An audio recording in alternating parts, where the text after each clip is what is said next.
UK options trading. What brokers sell you usually isn't a real option. Here's what's actually available.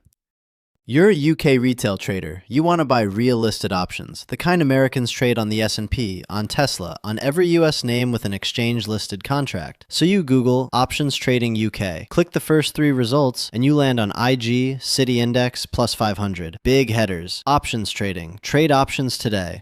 Here's the catch. What they're actually selling you is not a listed option. It's a CFD structured to mimic an option payoff, a derivative on a derivative. IG calls them knockouts. Citi issues things called turbo warrants. None of these are exchange-listed contracts. None of them clear through a clearinghouse. The counterparty is the broker, and the spread embeds their margin. So why does the UK retail market look like this? One specific document, the FCA's policy statement PS 19/18, in force since 2018. Remember that number. It explains almost everything that follows. PS 19/18 did 3 things. It banned the sale of binary options to retail clients outright. It capped CFD leverage at 30-to-1 on FX majors and 20-to-1 on major indices. And it forced brokers to publish loss rate disclosures on every CFD page you visit.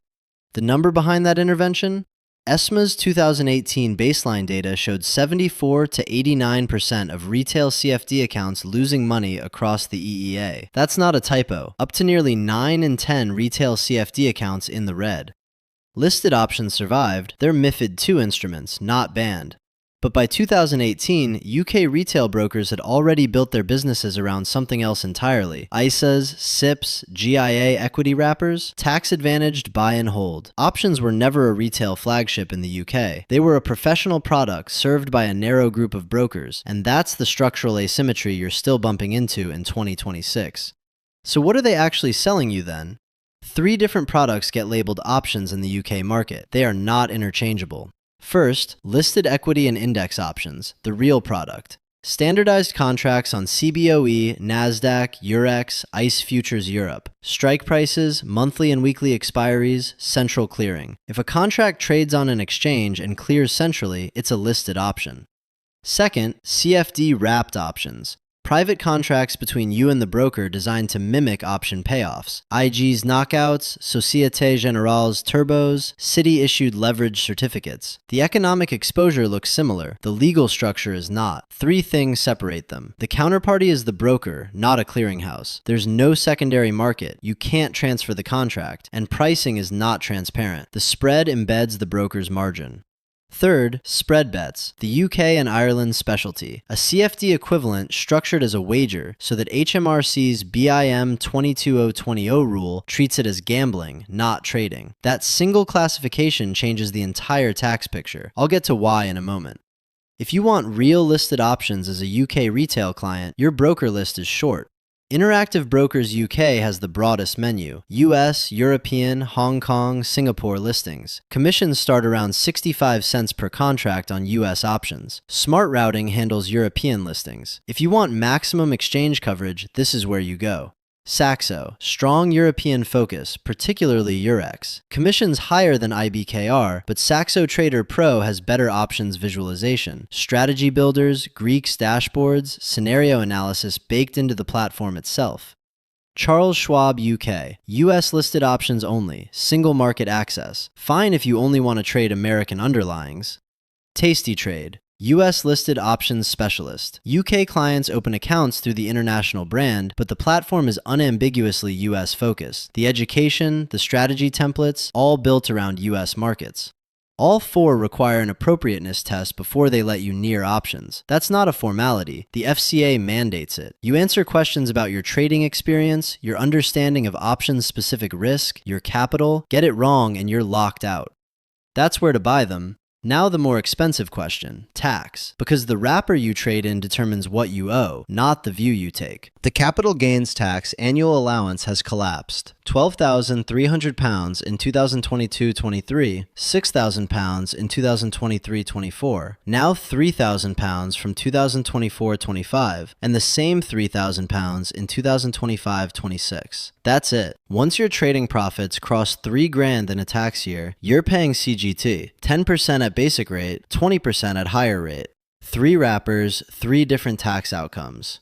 Listed options through a UK broker. CGT eligible above the £3,000 allowance. Losses deductible against other capital gains. CFDs, including those CFD-wrapped option products. Same treatment. CGT above £3,000. Losses deductible. Spread bets. Profits tax-free under HMRC BIM 22020. Losses not deductible. That's the trade. No tax on the upside, no relief on the downside. And here's what most people miss. For long-term equity exposure, a stocks and shares ISA at £20,000 annual allowance is still far more tax efficient than any options strategy. Options aren't a substitute for buy and hold inside an ISA or SIP. They solve different problems. A concrete example puts all of this in one frame. You're bullish on the FTSE 100, currently at 8,200 for 1 month, £10,000 account, willing to risk £500. Spread bet, £1 per point stake, stop at 81.50. That's your £500 risk on the 50-point distance. If the FTSE rallies to 8,300, you make £100. To 8,400, £200. Profits tax-free, losses not deductible. CFD, same view. One lot of FTSE 100 is £10 per point, so you size at 0.1 lots, £1 per point. Same risk in pounds, same upside outcome, but this one's CGT eligible above £3,000. Listed option through IBKR. Buy the 8,200 December call expiring in a month. Premium say 80 points. FTSE 100 options multiplier is £10. Your cost is £800. That's your absolute maximum loss. If the FTSE goes to 8,400, your profit is 200 minus 80 times £10, £1,200. If it goes to 8,800, you're up £5,200. Convex upside, bounded downside. That's the option's job. The £800 premium is the worst case. The spread bet and the CFD have unbounded downside if you don't manage the stop. The option has a hard floor baked into the contract.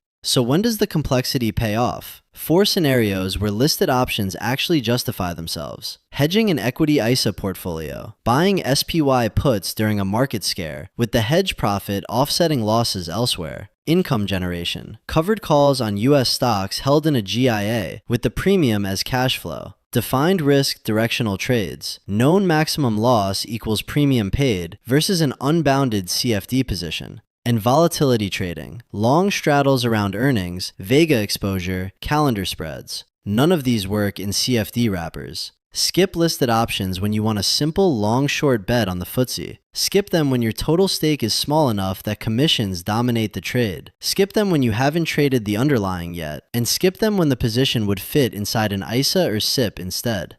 2 rules if you're new. 1. Trade only what you can afford to lose entirely. Every long option can expire worthless. 2. Master long calls and long puts before you touch multi-leg structures. Iron condors and butterflies carry execution and assignment risks that small accounts simply cannot absorb. Remember PS 1918 from the start? That 2018 line is the reason UK retail options access is a narrow club. Interactive Brokers UK, Saxo, Charles Schwab UK, Tasty Trade. Everywhere else, when you see the word options on a UK retail page, assume it's a CFD wrapper until you can prove otherwise. The wrapper is the trade.